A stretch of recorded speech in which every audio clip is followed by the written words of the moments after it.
And then we wonder why burnout is looming over us. And we wonder why we are struggling to give up control. And we're wondering why we cannot surrender to God's timing, His will, and His plan. Hello everyone, welcome back or welcome to my channel. My name is Melody and I make faith-based content here on YouTube. I post new videos every single Monday. So if that's something you're interested in, definitely be sure and subscribe. I would love to have you join the family. So in today's video, we are going to be talking about what it truly means to be equally yoked. And I don't just mean in the relationship sense, although we will touch on that later in this video. Now the thing about this term equally yoked, or oftentimes I feel like more commonly we hear the term unequally yoked, is people, meaning pastors or whatever context that we hear it used in, it's generally used to describe the unbeneficial decision of marrying an unbeliever. But what if I told you that unequally yoked wasn't just about that? In Matthew chapter 11, Jesus used this term yoke way before Paul in 2 Corinthians ever did. And he used it to invite us into a specific type of relationship and life with him. But the problem with this is oftentimes unknowingly, whether it is inadvertently, we don't subconsciously make this decision, but we yoke ourselves to things outside of Jesus. And then we wonder why burnout is looming over us. And we wonder why we are struggling to give up control. And we're wondering why we cannot surrender to God's timing, His will, and His plan. And we wonder why we keep going in circles in specific relationships and these cycles, different people, but same result. It's because we have been unequally yoked. We have placed our hope, our faith, our trust, our hope, our joy. I think I said hope twice, but you get what I'm going for. We place these things and we've tied ourselves to things outside of Jesus. And that is where, as we unpack Matthew chapter 11, specifically it's going to be Matthew chapter 11 verse 28 and 30, we'll get to experience, first and foremost, we could take inventory of who and what we have tied ourselves to outside of Jesus. We also will get to pause and understand what life with Jesus really looks like and what it feels like. And lastly, we get the opportunity to lay down some things that we were never meant to carry alone. Now, before we hop into unpacking this specific text, there are two things I need you to know. First and foremost, I'm going to be in my teaching bag today, sis. This is something different for me, so grab your pens, grab your notebook. This is definitely going to be more in-depth. We're going to be looking at the Greek, we're going to be looking at the Hebrew, we're going to be deep diving into historical context, because it's really important for us to truly being able to understand what Jesus is asking us and inviting us to experience out of this particular chapter. And secondly, I want to thank Hillsdale College for allowing me to put my teacher hat on. Hillsdale College offers over 40 online free courses on the topics that we want to know more about. Think ancient Christianity, think C.S. Lewis on Christianity. I have currently been going through their course on the book of Genesis, and sis, it has been blessing my life. It gets me so fired up. It feels like free Bible college. All of their courses are also 100% self-paced, meaning you can start them whenever, wherever. And like I said, I just want to emphasize this, they are 100% free. Not just free with my link, not just free as a free trial, they are always free, which I think is amazing. And these courses are also really engaging. It's not just like a professor standing up and just like giving this lecture or anything like that. They are beautifully shot. Even on the website, there's a place for you to take notes. It just makes it super engaging. And I love that there's a place where you can just house all of the information regarding the courses that you're taking. So join me, sis. Go right now to hillsdale.edu/melody to register. It is completely free and so easy to get started. That is hillsdale.edu/melody to register. Again, hillsdale.edu/melody. Now, something really fun that we're going to be doing at the end of our semester, okay? We're going to be treating one of these courses as our semester-long course. And so I'm thinking later on in March, as we go through the book of Genesis course, that's the one I'm thinking on, we are going to have a free Zoom party. We're going to be talking about our takeaways from the course. We're going to be doing some Bible trivia, which you guys love. We're going to be giving away prizes, and just think like a fun sisterhood party with all of your sisters speakers from around the world. And this party is going to be completely free and online. More info on this to come, but the first step is for you to go to hillsdale.edu/melody and enroll right now. All right, sis, with all that being said, let's go ahead and unpack this text, unpack what a yoke is, and unpack what it means to truly experience the life that God is calling us to. Let's get into it. So Matthew chapter 11 opens up with Jesus having just commanded his 12 disciples to go out into the surrounding towns and villages and to preach in his name, to heal the sick, to cast out demons, etc., etc. And then he goes into fielding a question from 2 of John the Baptist's disciples. And then from there, he begins preaching to a crowd. And that's what we're going to pick up in verse 28. I'm going to go ahead and pop it up on the screen. We're going to read these 3 verses together. And it says, "Come to me, all of you who are weary and burdened, and I will give you rest.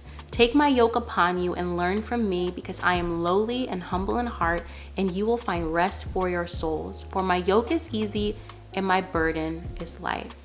So as you notice in verse 29, this is where the term yoke gets introduced. And if you're anything like me, when you hear that term, you immediately get an image in your mind of like an egg yolk. But sis, that is not what a yoke is at all. I'll have it pop up around me, but basically this is the image of a yoke. It is this wooden contraption that you would join together 2 animals in it. And when these 2 animals are joined together on the yoke, they are able to carry a heavier load together than they would individually. Now, something we have to keep in mind here also is that Jesus used this term because he was speaking to an agricultural society. 2,000 years ago, everybody understood the principles of planting and harvesting, of sowing and reaping. That was just the type of life they lived. Nowadays, okay, I myself, I'll just speak for myself. I have never, sis, not ever taken a seed, planted it in the dirt and grown anything. I'm so far removed from the society that Jesus was talking to that I've really had to deep dive into understanding what exactly is Jesus doing here by offering up this yoke. The more that we understand what a yoke is and its purpose, the more that we'll understand why this is something that Jesus is inviting us to experience with him and why it's necessary. And what we're experiencing right now that points to the fact that we have not taken him up on this offer. So the first interesting fact about a yoke is the fact that a yoke is something where you would generally tie 2 ox together. Not 2 donkeys, not an ox and a donkey, not a sheep and a donkey, not an ox and a sheep, but it is for 2 ox to be tied together. And now the selection of these 2 ox is also very specific. Generally, they will tie an older, more trained ox with a younger, untrained ox. And what happens in this relationship when they are tied together, the untrained ox begins to get in step with the trained ox. So let's say the trained ox in and of itself, he could carry 5,000 pounds. The untrained ox in and of himself might be able to carry 2,000 pounds, but together they are able to carry more than double that. So there's a benefit here that when the 2 are together, the load isn't as heavy. Now it's also to note that let's say we did tie 2 different animals together here, because it says in Deuteronomy chapter 22 verse 10, let's pull it up real quick. It says, it's a super short verse, "Do not plow with an ox and a donkey yoked together." And so I was researching into that, like, why? Okay, I get the fact that we should put 2 ox together, but what happens if we put an ox and a donkey? And I was reading that because the stature difference of the ox to the donkey, they would end up hurting each other and not plowing together. They would actually be going against each other. So the whole point of using the yoke, because the burden is heavy and then want to yoke them together to make it lighter, it wouldn't actually be making the burden lighter for any of them. So it would be just unbeneficial. And so that's the first point I want us to stop to right now.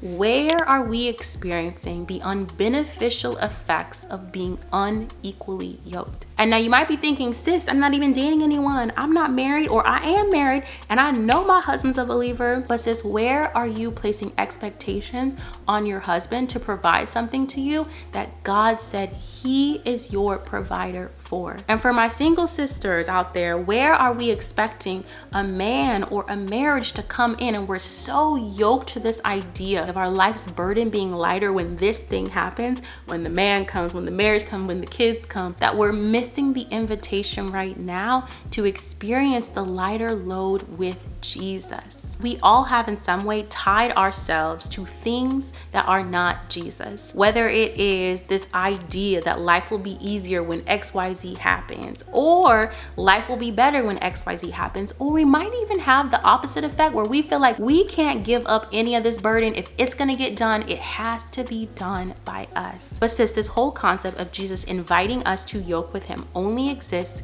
because the burden is heavy. There would be no need for this yoke if the burden was light. It's because the burden is heavy that Jesus is offering us the relief of yoking with him. And what's crazy is when you really think about it, he was talking 2,000 years ago to an agricultural society who had different problems than we have right now. But even still, this is applicable because we all know that life be lifing, okay? We all know that life's challenges hit all of us. None of us are immune to the heavy burdens of life. And that's why we need to yoke to Jesus. We need to take apart, unyoke ourselves from anyone, anything, any mindset, any habit that is not him. And we have to ask God in this process to search our heart and show us where we have been unequally yoked. So I don't know who this is for. This is absolutely a little bit outside of my wheelhouse. This is definitely a different style of delivery. But sis, I want you to remember these 3 things. Write them down, okay? Number 1, the only reason the yoke exists is because the burden is heavy.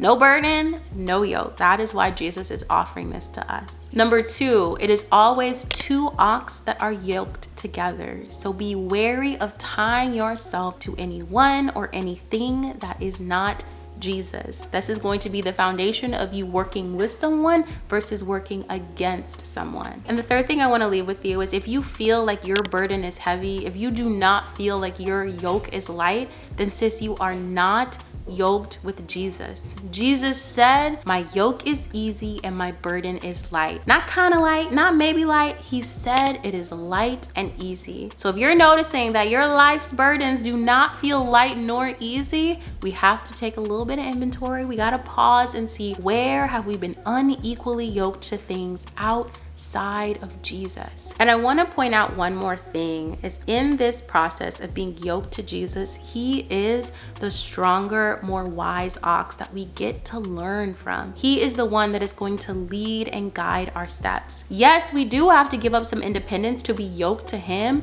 but we now are going to be led by the one who is never going to lead us astray. And in this process of him guiding us one step after the other in the direction that we should go, this is how we stay in alignment with God's will. This is how we're able to release control, to surrender to God's timing. This is how we increase our amount of faith and trust in how God is working. And this is how the Christ likeness that God wants to see develop in us actually starts to bear its fruit. All right, sis, that is going to be it for me. I hope you enjoyed today's video. If you did, please be sure to give it a thumbs up. I want to go ahead and thank Hillsdale College one more time for sponsoring today's video. I will have all the information and the links in the description box for you to start enrolling in their free online courses with me today. Now, of course, it is your turn. So in the comments below, I would love to know, where have you unintentionally yoked yourself to someone or something outside of Jesus? This is going to be an opportunity for us to be a little vulnerable, for us to be a little bit more transparent with each other, but it's also going to be amazing for us to be sharing this with each other because we then can maybe highlight to one another some areas that we need to ask God to search, and also we'll get to see the goodness of God on full display as we realize all these ways that the Lord has called us from and drawn us back to himself to pick up his yoke. So let us know in the comments. I will definitely be dropping mine as well. Again, the question, I feel like I might have got a little far away from it. The question is, where have you unintentionally yoked yourself to someone else or something outside of Jesus? All right, sis, as always, I love you and I will see you in my next video. Peace.